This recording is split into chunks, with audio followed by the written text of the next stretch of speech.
Welcome to the Design in It video learning series. In this tutorial, we'll be working with a multicolored design to create a sweater, tunic length sweater for myself. We'll be using a cat on a fence graphic. This is a GIF file, and sometimes in this program it brings up the background transparency in a color that you did not expect. So this should be a white background, but it's really green, and we can change this easily.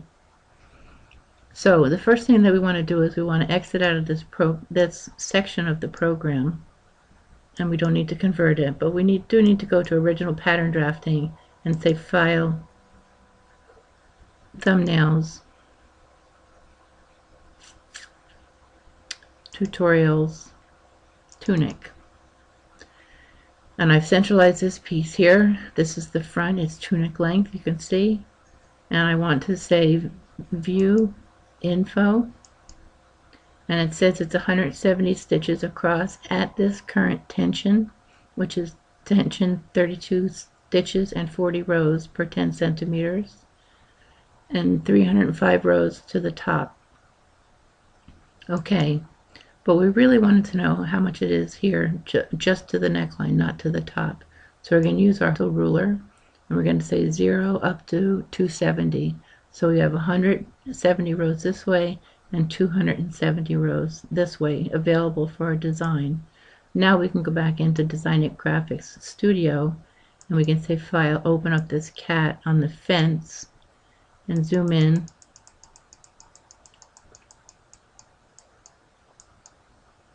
A little too far. Okay.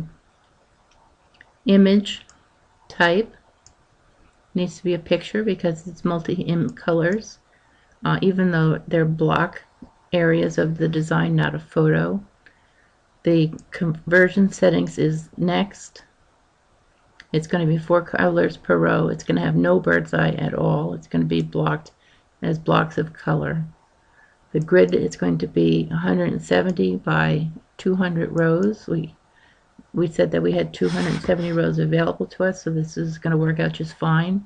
We're making this an even number of rows instead of the 179, so that we can get a 4 color per row jacquard requires even number of rows. Okay to continue. So here we have our picture of our cat. We would like to bring up our wool box now. We have no color selected yet. I would like the white color to be selected. I would like to pick up my eyedropper. I would like the black to be selected as the second color. We're going to do this in 4 color per row jacquard. I would like this brown for shading. We'll put that in as the 3rd color. And the 4th color, we're going to have to zoom in a lot. We want to pick up with our large eyedropper, we want to pick up this brown right here and place it in our colors. We also want to pick up our small eyedropper and pick up this grayish brown and drop it in so these 2 colors will merge. We want to have this fence here with eyedropper, pick this up, and we want to put this in with the black so that we'll have black lines here instead. And there's a very light gray here that I'm going to pick up and put in with my white, which is almost white. The last color is we want to get rid of this green. We're going to use the small eyedropper to pick up this green, and we're going to put it in the white column. This is going to give us the very light down here, and it's going to give us the green, and it will convert to the color on the right side of this yarn box. Turn off the eyedropper, and let's say apply, and you can see that this is very close to what we want. So I'm going to close this window.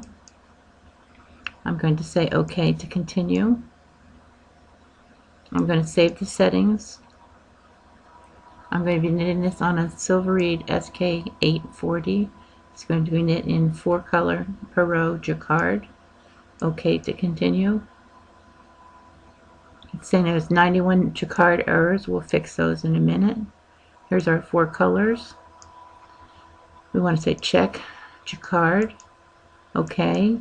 Here's the 91 errors. Correct them automatically. Yes. And now we have a design that's quite close to what we want. We want to go into our palette.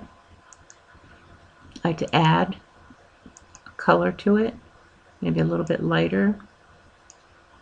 Apply this color. We want to add another color that's going to be kind of in a brown, light brown. Okay, kind of rustic looking. Okay, now we have 6 colors, and I'm going to pick up my paintbrush and this color, and I'm going to pour it in so that I have a rustic looking old wood fence.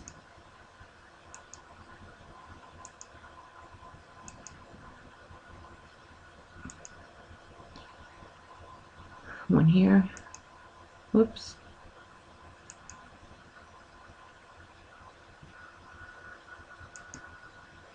Okay, with the black, I'm going to pick up the black pencil, and I'm just going to draw, whoops, get rid of the paint bucket, pick up the pencil. I'm going to draw this edge for the face, and I'll fix that later, but I just want to have that for now because I can pick up the paint bucket and pour in here, and I can get the background so that it's at night. So we've changed this a little bit. We want to say edit. I'm going to copy this. I'm going to say file, new pattern setup. I'm not going to save this for now. I'm going to set the size from a piece for a sweater that fits me. Let's make it on a tunic length sweater. Okay. We want it for the front. This is the one that we measured. That was 170 stitches wide, 270 rows high. The tension is correct. And I want really to have this. Let's take our paint bucket and the blue, and let's change this to blue. And we have the design up in the memory of the computer. I'm going to say paste, and I'm going to move this down so it's right on the bottom. Looks good. And you can see the dotted line for the edge of the pattern.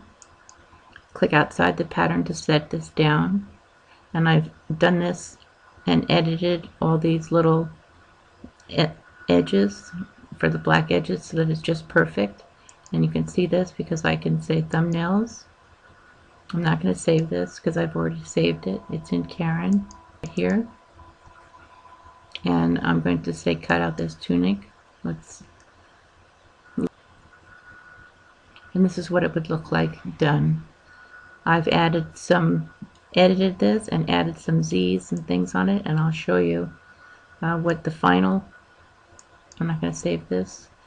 It's in Karen. I'll show you the final look right here, and this is what it would look like knit. I've added these little Z's by using this ABC and the Z, typing in Z and then saying modified turn, and turning it 15 degrees or 10 degrees so that they're all kind of spacing different directions. And this is going to be quite cute for a sweater. Thank you.